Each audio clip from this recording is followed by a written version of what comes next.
Bismillahirrahmanirrahim. Assalamualaikum warahmatullahi wabarakatuh. Alhamdulillah wa syukurillah, pada kesempatan kali ini kita masih bisa bertemu meskipun hanya dalam video pembelajaran jarak jauh. Mudah-mudahan anak-anakku semua dalam keadaan sehat, semangat, dan siap untuk mengikuti pembelajaran. Pada kesempatan kali ini, Pak Guru ingin menyampaikan melanjutkan materi pada pertemuan yang lalu, organ gerak manusia.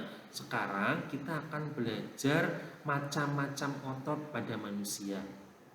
Pak Guru mohon izin ya untuk melepaskan masker karena Pak Guru berada di satu ruangan dan sendirian. Yang pertama, kita akan belajar peran dan fungsi otot manusia. Otot pada manusia memiliki peranan penting dalam sistem gerak manusia. Otot merupakan suatu jaringan yang terdiri dari sel serat, di mana kontraksinya menghasilkan gerakan pada tubuh. Terdapat 650 otot di dalam tubuh manusia yang menunjang mekanisme kerja otot. Otot bekerja dengan cara berkontraksi dan berelaksasi. Kemudian fungsi otot. Otot memiliki fungsi yang utama, yaitu untuk bergerak. Otot tubuh dalam manusia berperan dalam gerakan yang disengaja maupun tidak disengaja. Contoh gerakan yang disengaja: berjalan, membungkuk, memutar, memegang. Itu merupakan contoh gerakan yang disengaja. Sedangkan gerakan yang tidak disengaja, contohnya yaitu gerakan bernafas, gerakan pencernaan, gerakan detak jantung. Itu adalah contoh gerakan yang tidak disengaja atau gerakan yang terjadi secara otomatis. Itu adalah peran dan fungsi otot pada manusia. Nah, sekarang kita akan melanjutkan belajar macam-macam otot yang terdapat dalam manusia. Ada 3 jenis otot pada manusia. Ada yang tahu apa saja? Yang pertama ada otot lurik, ada otot apa lagi? Ada yang tahu? Otot jantung. Terus ada apa lagi? Ada otot polos. Kita mulai dari otot polos.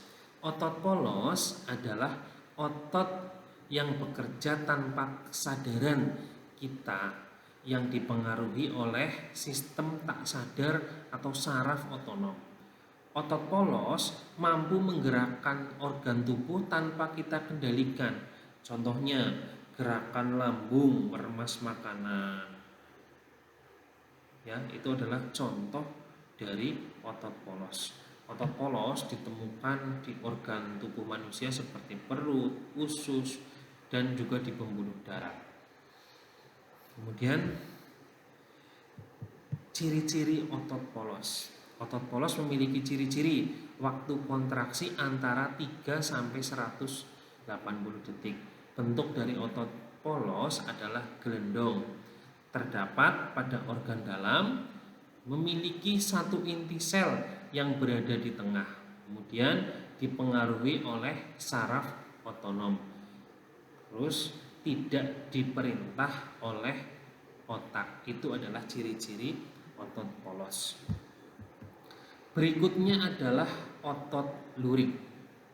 Otot lurik adalah otot yang menempel pada rangka tubuh manusia yang digunakan dalam pergerakan.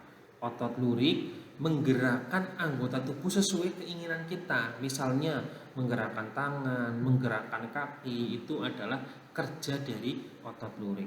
Otot lurik adalah otot yang bekerja di bawah kesadaran kita atau di bawah perintah kita. Kemudian ciri-ciri otot lurik. Bentuk dari otot lurik ini bentuknya silindris dengan garis gelap terang. Kemudian melekat pada rangka. Yang ketiga, bekerja secara sadar dengan perintah otak. Kemudian bentuk yang panjang dan memiliki banyak inti sel. Dan yang kelima, inti sel berada di tepi. Kemudian otot jantung. Sesuai namanya, otot jantung ini otot yang berada di jantung.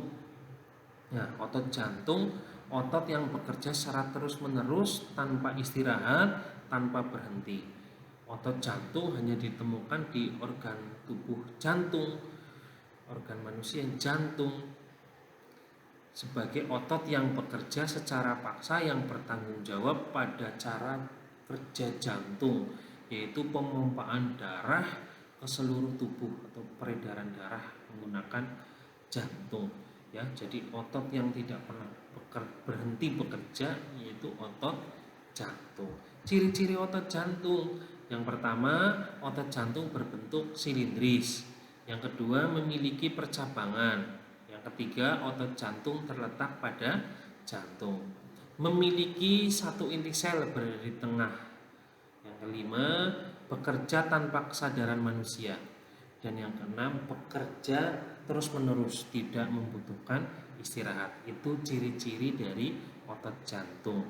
Tadi kita sudah mempelajari otot yang ada di manusia, ada otot polos, otot lurik, dan otot jantung. Pak Guru sudah menyampaikan ciri-cirinya, kemudian fungsi dan peran otot bagi manusia. Mudah-mudahan apa yang sudah Pak Guru sampaikan, materi yang sudah Pak Guru sampaikan bisa kalian pahami, bisa kalian mengerti, sehingga kalian bisa mengambil manfaat dari materi yang sudah Pak Guru sampaikan. Sekian dari Pak Guru, mudah-mudahan yang Pak Guru sampaikan bisa bermanfaat untuk kalian semua. Sekian, assalamualaikum warahmatullahi wabarakatuh.